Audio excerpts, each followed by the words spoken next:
Driver? Yes ma'am. এই নাও, ওই সামনের দোকান থেকে এক প্যাকেট সিগারেট আর একটা কোল্ড ড্রিঙ্কস নিয়ে এসো। সরি ম্যাডাম, আমি পারবো না। আপনার জিনিস আপনি গিয়ে নিয়ে আসুন। মানে? আমি ড্রাইভার, আপনার বাড়ির চাকর নই। এই, একজন ড্রাইভার হয়ে তোমার তো দেখছি খুব অ্যাটিটিউড। তো ডিসকাস্টিং। হেই চল। আর শোন, তুই এখানেই দাঁড়িয়ে থাকবি, আমরা আসছি। Okay madam. হ্যালো জান, কোথায় আছো? এই তো আমি পার্কে আছি।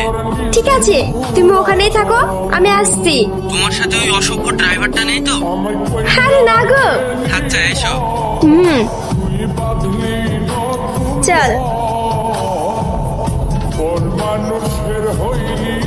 স্যার।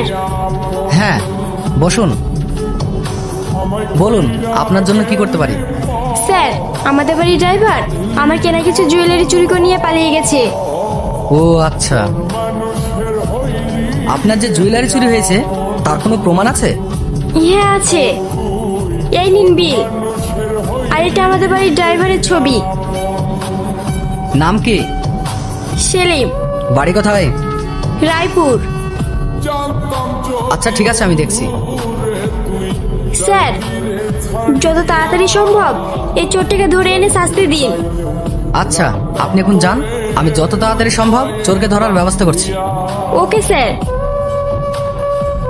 রাজা, তাড়াতাড়ি ড্রাইভারকে গাড়ি বার করতে বলো। Okay sir. হাসি, তুই ড্রাইভারটার নামে জুয়েলারি চুরি করার কমপ্লেন করলি। ওকে সত্যি সত্যি জুয়েলারি চুরি করে পালিয়েছে? না, ও ছুটি নিয়ে বাড়ি গিয়েছে।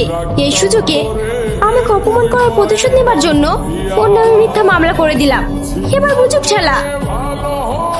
হ্যাঁ, তুই ঠিকই করেছিস, ড্রাইভারটার না খুব অ্যাটিটিউড। হ্যাঁ, এবার ড্রাইভারি বাদ দিয়ে জেলের ভাত খাবে।